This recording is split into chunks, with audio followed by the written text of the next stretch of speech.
ये नवरात्र की साधना में जो इन्वायरमेंट होता है, वायुमंडल होता है, उस वायुमंडल से आप कॉस्मिक एनर्जी को जब लेने का प्रयास करते हैं, सबसे पहले आपका ये न्यूरॉन ग्लैंड्स जो है इतना एक्टिव होता है कि आपकी गेनिंग कैपेसिटी को ऑटोमेटिक बढ़ा देता है। और ये हमारे साइंटिस्टों ने भी इसको प्रूव किया है कि नवरात्र की साधना अध्यात्म के दृष्टि से तो सर्वोपरि है ही, वैज्ञानिक दृष्टिकोण से भी है, क्योंकि 9 दिन में आपके पूरे बॉडी का ओवरवाइलिंग हो जाता है।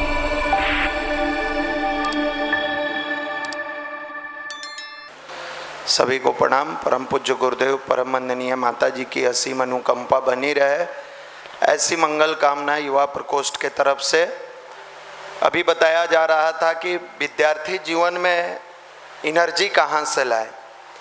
विद्यार्थी लोगों को लगता है कि सबसे ज़्यादा बॉडी में एनर्जी भोजन करने से आएगा, जितना जम के खाना है खाइए एनर्जी पूरा रहेगा। देखिए, जब आप उठाकर अपने देश का इतिहास देखिएगा, हमारे जितने बड़े ऋषि महर्षि रहते थे वो अन्न बहुत कम खाते थे, लेकिन उनकी एनर्जी लेवल को जब आप देखिएगा अलग तरह से दिखता था।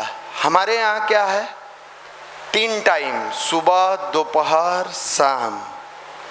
रात वाला भी छोड़ दे रहे हैं, सोते सोते रात वाला मिला दीजिए तो 4 टाइम, पूरा एकदम दबा दबा के। कम पड़ता है ना, अभी थोड़ा सा 2 और दे दीजिए ना, थोड़ा कम लग रहा है। मतलब यहाँ के बदला यहाँ तक एकदम पैक रहता है। उनको पूछिए क्या करते हैं भैया, तैयारी। विद्यार्थी हैं, अब जब हुमच के इतना खा लीजिएगा, पढ़ने बैठिएगा, नींद आएगा, थकान होगा, आलस होगा, उल्टा ढकार आएगा। अब एक अपना अलग दुनिया बना लिए हैं। और बार बार भैया भी बताते हैं, माँ लोग तो माँ होती है, उतना खाने के बावजूद कहती है बड़ी कम खाए हो, 2 और ले लेता ना, इतना बढ़िया बनाई थी, थोड़ा और ले लेता। नहीं, ये 9 दिन की नवरात्र के बारे में सारे भाई हमारे बात किए हैं। इनमें से हर भाई प्रैक्टिकली अपने जीवन में उतारे हैं, तब आपको बताए हैं। पढ़ के कहानी की किताब से कहानी नहीं सुनाए हैं कि नवरात्र करिएगा। हजारों की संख्या में हमारे युवा प्रकोष्ठ के भाई अनुष्ठान में भाग लेते हैं। और कल इनमें जो लोग नए हैं, भाई बहन दोनों को हम कहते हैं कि आप इसका चिंता। कई भाई ऐसा है कि जैसे नवरात्र साधना की बात करिए, उसको 9 दिन का मेनू बनाने में लग जाता है। अच्छा तो भैया सुबह केला दूध खाएंगे, फिर थोड़ा देर के बाद पूछेगी ये सब, और दोपहर में भूख लगेगा तो तरबूज के साथ तनी साबूदाना खा लेंगे। मतलब पूरा एनर्जी 9 दिन खाने पर, एक दिन भी साधना पर एनर्जी नहीं लगाएगा।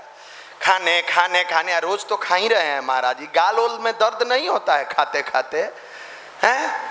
बाहर जाते हैं तो समोसा खा लिए, गोलगप्पा खा लिए, न जाने क्या क्या खा लिए। फिर भी नवरात्र में एक भाई बहन नहीं पूछता है भैया साधना कैसे करे, भैया मेडिटेशन में कैसे भाव जगाए, भैया किस इमोशंस के साथ करे। ये 9 दिन खाने की चिंता में ही डूबा रहता है। और सबसे तो अंतिम दिन जो होता है, 8वां दिन जब बीतेगा तो बड़ी खुश हो जाता है। काहे खुश है भाई, साधना बढ़िया भी ना भैया, कल मिलेगा। धन्य है प्रभु। 9 दिन की बात है। हमारे तपस्वी परम पूज्य गुरुदेव 24 वर्ष 24 साल, हम साधारण गुरु के शिष्य नहीं है, अंग अवयव है, शिष्य नहीं कहेंगे। गुरुदेव कहते थे बेटा तुम अंग अवयव हो। अंग अवयव मतलब बॉडी का एक पार्ट हो तुम।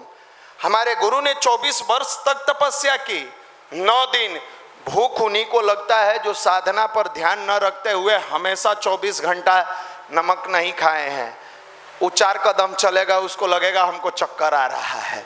वो तो पूरा अपने आप को, अपनी मनोदशा को वहीं पर कंसंट्रेट करके रखा है। नहीं, साधना का मतलब ये नहीं है। हाँ, वरना कई लोगों के मन में आता है इस गर्मी में क्या नवरात्र की साधना करने से। बिल्कुल, दोनों समय जब ऋतु का परिवर्तन होता है पेट की बीमारी अधिक होती है। और ये हमारे साइंटिस्टों ने भी इसको प्रूव किया कि नवरात्र की साधना अध्यात्म के दृष्टि से तो सर्वोपरि है ही, वैज्ञानिक दृष्टिकोण से भी है। क्योंकि 9 दिन में आपके पूरे बॉडी का ओवरवाइलिंग हो जाता है, पूरे बॉडी की सर्विसिंग हो जाती है।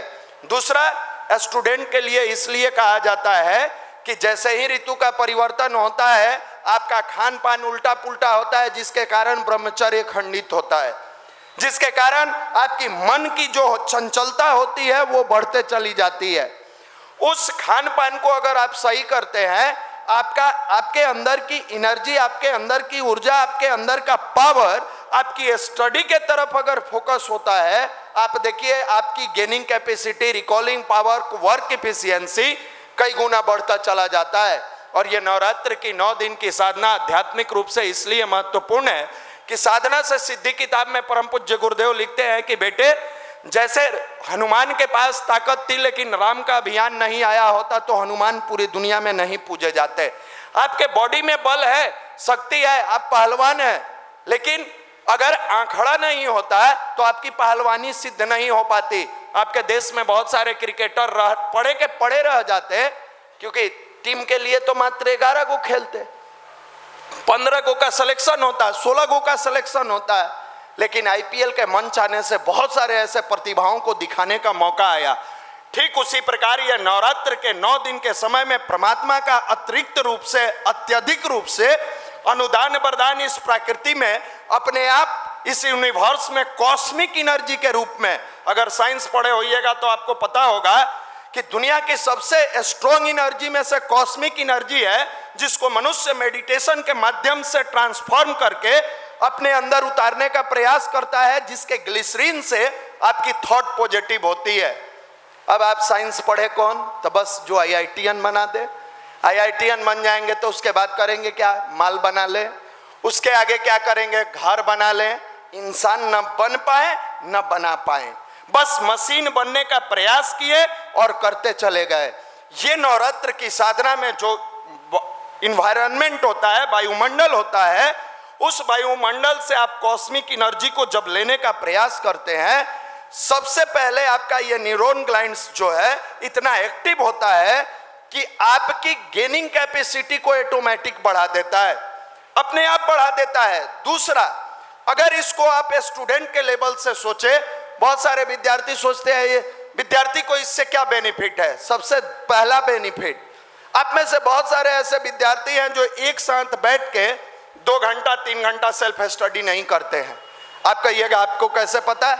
इसलिए पता है कि 8 से 10 2 घंटे का कार्यक्रम चलता है। यहाँ देखते हैं कि 1 घंटे के बाद ऐसे हिलेगा, फिर ऐसे हिलेगा, कई को बैठता एकदम ऐसे सीधा है, धीरे धीरे तिरछे होने लगता है। आपका बैठने का आदत नहीं है।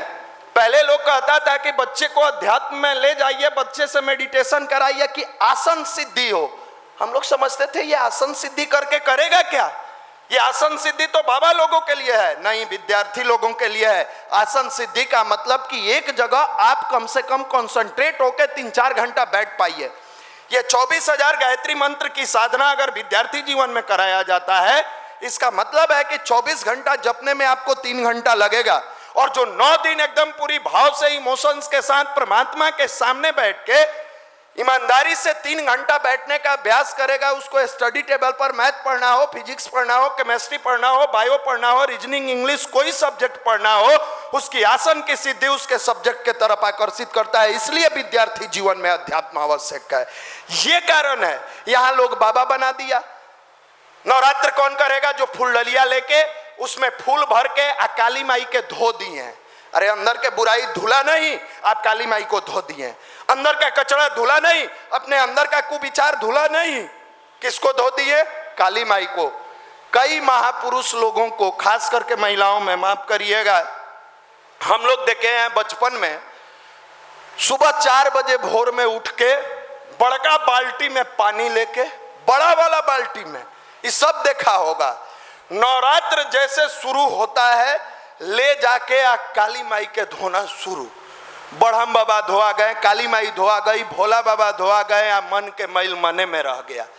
अंदर का कचरा धोने का विज्ञान हमारा अध्यात्म था कि जब हम बैठ के इस जुबान से 20 मिनट तक, शुरुआत में जो सिखाया जाता है प्राइमरी लेवल के भाई लोगों को, 20 मिनट तक हम ओम भूर्भुवः स्वः तत्सवितुर्वरेण्यम का अभ्यास किए हैं। पुराने बनने पर वो 1 घंटा तक पहुंचा है। अब परीक्षा का समय आ गया है। जैसे पढ़ाई करते समय आप पहला पढ़े, दूसरा पढ़े, तीसरा पढ़े, पढ़ते पढ़ते एग्जाम का टाइम आता है, उस समय पूरा कॉन्सेंट्रेट होके आप एग्जाम भी देते हैं ना, हाफ ईयरली देते हैं कि नहीं, फिर टर्मिनल एग्जाम में भी 2 बार देते हैं, कॉन्वेंट में पढ़िएगा तो 4 बार, तिमाही, छमाही, नौमाही, बारमाही, 4 एग्जाम देते हैं। अब आपके एग्जाम का टाइम आया कि आपने जिस अभ्यास को किया है उस अभ्यास में आप कितने पारंगत हुए हैं। इस नवरात्र की साधना में वही आपको दिया जाता है कि छोटे सिलेबस को बड़े रूप में आपका एग्जाम लिया जाता है कि जब ओम भूर्भुवः स्वः तत्सवितुर्वरेण्यम यानी ईश्वर के पास बैठ के अपने अंदर की बुराई को धोलने का प्रयास करते हैं और अच्छाई के रास्ते पर चलने का प्रयास करते हैं, वहां कोई जल की जरूरत नहीं है, वहां कोई फूल की जरूरत नहीं है, वहां आपके इमोशंस की जरूरत है जिसके माध्यम से आप अपने अंदर की बुराइयों को धुलते हैं। अब पूछिएगा तो ये फूल, ये जल बाबा पर क्यों चढ़ाया जाता है, इसका भी विज्ञान है। फूल को तोड़ के, हालांकि पेड़ पर जितना खूबसूरत दिखता है तोड़ नोच के ले आते हैं, तोड़ के रख देते हैं, फूल ले जाके चढ़ाते हैं कि हे परमात्मा जैसा ये खिला हुआ है वैसे ही मेरे चेहरे पर हमेशा मुस्कान बरकरार रखना। गंगा जल ले जाके चढ़ाते हैं, पवित्र जल ले जाके चढ़ाते हैं, शुद्ध जल ले जाके चढ़ाते हैं। चढ़ाते समय ये प्रार्थना करते हैं कि हे मालिक इस जल की तरह मेरी जिंदगी को पवित्र बना देना। अक्षत लोग चढ़ाता है, बस ले गया छीट दिया, कोई विज्ञान नहीं है उसको पता। अक्षत इसलिए चढ़ाया जाता है, उसका नाम ही है अक्षत। मेरी जिंदगी को कभी छत बिछत मत करना, तोड़ना मत, एकदम परमात्मा मजबूती के साथ बनाए रखना। हर एक चीज भगवान पर चढ़ाने का विज्ञान था, लेकिन हम लोग इतना स्वार्थी हैं, इतना गिरे हुए हैं अपने विचारों में कि सारी चीजों को हमने लालच में चढ़ाया। इतना बेलपत्तर चढ़ाएंगे, इतना फूल चढ़ाएंगे, इतना जल चढ़ाएंगे तो भगवान प्रसन्न हो जाएंगे। नहीं, बाल्टी का बाल्टी जल चढ़ा दिए, बाल्टी के बाल्टी फूल चढ़ा दिए, काली माई के धो दिए, बड़म बाबा को धो दिए, दुर्गा माई को धो दिए, कचड़ा धुलाया नहीं, अंदर का जो कुविचार है वो धुला नहीं, और खुश हो गए कि हम नवरात्र साधना में 9 दिन काली माँ को धो दिए हैं। माफ करिएगा, ये विज्ञान नहीं है।